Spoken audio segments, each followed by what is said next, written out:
Sumaklolo ang Philippine Coast Guard sa ilang Pilipinong mangingisdang hinarang ng mga barko ng China sa Baho de Masinloc nitong Lunes. Kami naghanap buhay lang. Bakit ganoon? Ayon sa PCG, nangyari yan bago makapasok sa fishing grounds ng Baho de Masinloc ang bangkang FFB Prince LJ. Hinarang at ginamitan sila ng sirena ng mga barko ng China. Rumisponde naman ng BRP Cape San Agustin na nagpapatrolya sa lugar. Kahapon, itinuloy ng bangka ang pangingisda sa Baho de Masinloc. Sabi ng Philippine Navy, 41 na ang mga Chinese vessel doon ngayong unang linggo ng Enero mula sa 20 noong unang linggo ng Disyembre. Ayon sa PCG, ito ang unang naitalang pangharas ng China sa mga Pilipino sa West Philippine Sea ngayong taon. Pinabulaanan ng PCG ang patutsada ng China na nag-iimbento lang ng mga kwento ang kanilang hanay.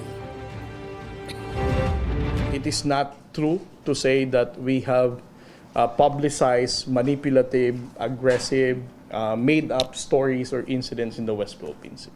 Na witness ninyo firsthand the aggression that is being conducted by the Chinese Coast Guard and the PLA Navy and the Chinese Maritime Militia in the West Philippine Sea. This video is not something that was produced by the Coast Guard. It came from the Filipino fishermen themselves. So, hindi tayo katulad ng China na sila mismo ang nag-edit ng video nila. Gusto mo bang mauna sa mga balita? Mag-subscribe na sa GMA Integrated News sa YouTube at tumutok sa unang balita.